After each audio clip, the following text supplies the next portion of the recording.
Welcome to That's Good Sports. I'm Brandon. When you wince, it's because you hurts. Perna. Holy hell, it's happening. The dominoes are falling into place. Carson Wentz is now an Indianapolis Colt, and Chris Ballard, GM, remains supreme ruler of not overpaying for anything. The Colts acquired Wentz for a 2021 third-round pick and a conditional 2022 second-round pick that could eventually become a first-round pick if Wentz plays 75% or more next season, which is always dicey considering his injury history. One thing is undeniable. Between Phillip Rivers and Carson Wentz, the Colts love quarterbacks with dumb throwing motions. The good news there is this keeps the QB trade market reasonable. Deshaun Watson will still cost at least 3 first-rounders or whatever, but had Indy overpaid for Wentz, who knows what the Texans would demand for Deshaun Watson. So let's dive into this Wentz trade, and I'll tell Colts fans why this is a pretty good move and why Eagles fans should embrace for not a good 2021. That's good sports.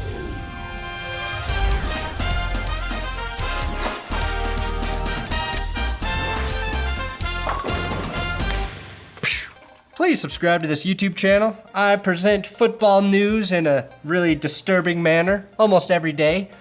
Also, again, we hit our goal. We raised over $10,000 for the Alzheimer's Association, a charity that's really important to me. And yes, I will be destroying this ugly, worst use of Lego pieces I've ever fucking seen in a video on this channel. Give me some time because I want to do it in a really, really disgusting man. Okay, well, I just want to make it cool. So probably March is when I'll be blowing up. Well, I don't know if I'm gonna blow it up. I'm gonna fuck this head up. I'll tell you that. I'm gonna fuck it into a million pieces. Or throw it off of something and watch it break. But that'll be coming in March. Again, thank you guys for donating. I'll keep that link in the description. I have until June. We hit our goal in a month. I gave myself till June to get to 10K. We hit it. If we can get more than that, we can get into the top 5 of national donors. I think we're at 8, so. It was reported that the Eagles wanted a Matthew Stafford-type deal where they got multiple first-rounders for Wentz. And after everyone laughed thoroughly right in their face for a few days, they ended up with a deal that I think is fair on both sides. The Eagles really put this trade into motion the second they drafted Jalen Hurts in 2020. The Eagles will be eating $33.8 million in dead cap space for 2021, which is the largest in NFL history. Again, master of bargains, Chris Ballard gets Carson Wentz at about $25 million per year for the next 4 years. Assuming Wentz is the guy, that's a steal considering Dak's franchise tag, if Dallas slaps it on him, will be $37 million this year. Kirk Cousins, Matt Ryan, Deshaun Watson, Aaron Rodgers, Russ Wilson, Ryan Tannehill, Patrick Mahomes, Jimmy G, Tom Brady, Alex Smith, Teddy Bridgewater, Jared Goff, and Matthew Stafford are all guys who will have bigger cap hits than Wentz over the next 2 seasons. Obviously, many of those player situations could change, but Wentz is not overpriced anymore, even if he's only an average quarterback for the Colts. It is interesting to me, however, about the end result of this trade and how people would have perceived it had the Bears traded for Carson Wentz for the same exact price.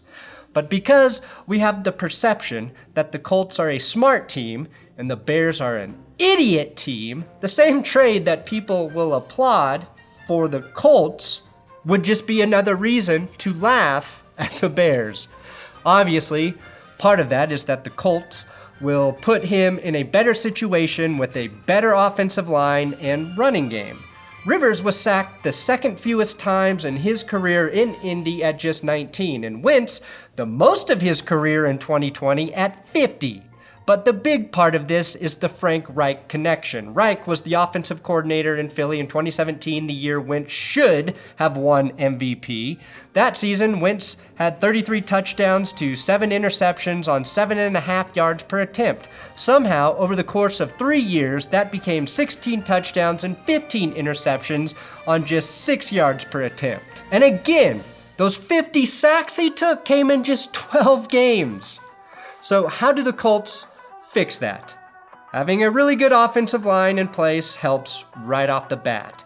Brett Coleman made a video where he pointed out 2 major things that have led to Wentz's decline, which are 1, bad mechanics, really simple things like not pointing his foot at the target, and 2, playing hero ball, which I think was a result of not having very much talent around him in Philly the last few years. It's Frank Reich's job to fix the mechanics, and Chris Ballard's job to keep providing him with talent. Not to be overly critical of the Bears, but the reason Wentz to Chicago would have been really funny for all non-Bears fans is because they have failed to develop Mitch Trubisky. He and Wentz were graded as the 2 least accurate quarterbacks in 2020. Wentz at 45.4% accurate, Trubisky at 46.2%. which accounts for all passes that travel more than 1 inch forward, eliminating many of Patrick Mahomes' passes. Wentz, he's kind of like the Game of Thrones of quarterbacks. There were a few really good seasons with a huge surprise ending, and then suddenly he's forced to go off book without Frank Reich, and he becomes nearly unwatchable.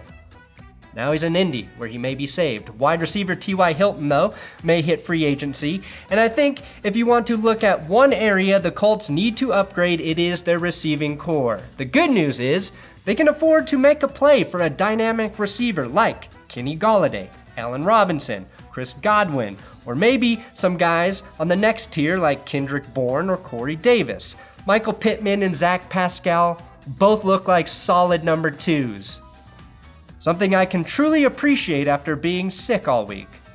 But Indy needs someone who scares the defense, and I don't think T.Y. Hilton is that guy anymore. And with all the Wentz rumors to the Bears, it would be kind of funny if Allen Robinson ended up with the Colts, where he's playing with Wentz anyway. All that said, this doesn't mean it's a slam dunk for the Colts. Just a few years after being on track to win league MVP, Carson Wentz had one of the worst seasons I've ever seen from a quarterback that I had previously thought was great. The question now that he has been traded to Indy is, will he bounce back to the guy who used to escape sacks like Deshaun Watson? Well, maybe like Deshaun Watson's first cousin, but Wentz, if you don't remember, performed some miraculous shit on the field from time to time. Here's how PFF tracked his downward slide. He went from the 5th best rating in 2017, which then fell to 14, and then suddenly dropped all the way off of a cliff to become the 31st ranked quarterback in 2020.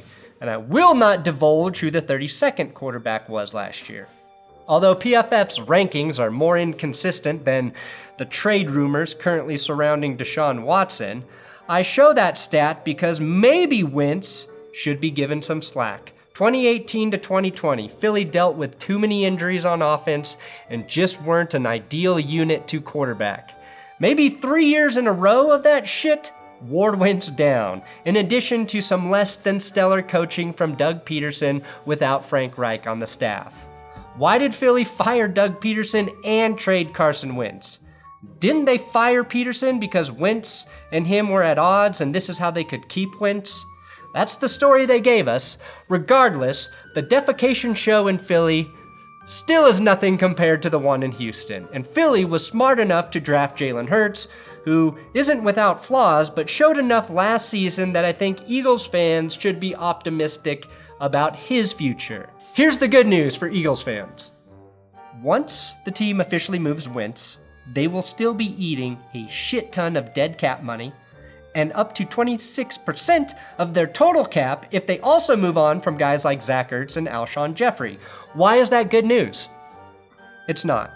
That was just a mean trick I played on you Eagles fans. Interesting enough, I think now that Wentz is a Colt, there's a good chance Zach Ertz will follow him there.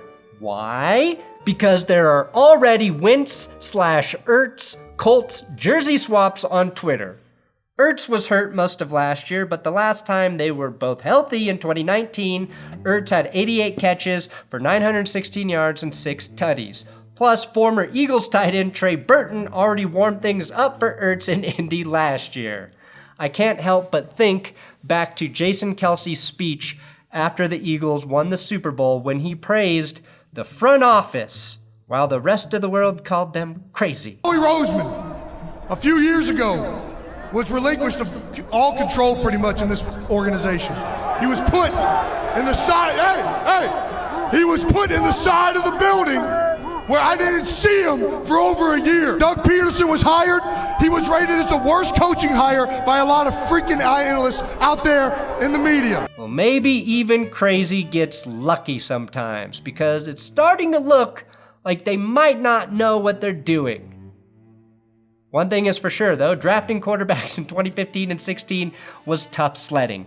Wentz and Goff, the first and second overall picks in 2016, have both been traded just 19 days apart. Marcus Mariota watched his team thrive after he was benched for Ryan Tannehill. Jameis Winston's team won the Super Bowl immediately after he left. Carson Wentz got a Super Bowl ring on IR. Jared Goff lost the Super Bowl. This is the weirdest example of things working out for every team in those two drafts, even though it was not really due to the quarterback they drafted helping them. My point, the NFL is clearly rigged. Now the Colts' top priority should be signing Jacoby Brissett as their backup for the next 10 years. He's the perfect backup quarterback, and I want him to get the same 10-year deal Mahomes got, but, with a lot less money. The Colts have paid him roughly $30 million already, so he should be very grateful to them. He should take a team-friendly deal to stay with a good franchise. Between his salary and Phillip Rivers' salary, last season the Colts were paying about $40 million for their quarterbacks. So Wentz at $25 million again is a steal. And if you throw in Brissett, that backup for a couple million per year, I think that's a nice financial formula for success, because the Colts can still keep building around Wentz. As for Philly, well, 2021 is a rebuilding year. You gave up picks to draft Wentz, won a Super Bowl with a different QB, paid Wentz anyway, and now are paying to get rid of Carson Wentz.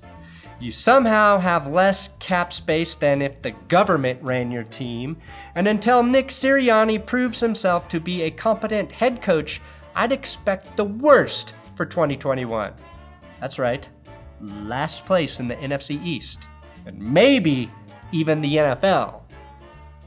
Or then you'll be deciding whether or not you should replace Jalen Hurts with the first overall pick. Boom! Thanks for watching That's Good Sports. Carson Wentz breaking news trade update. I fucking did it. I got this video up quick. If you want to watch more videos, click the one on the screen right now. Do it.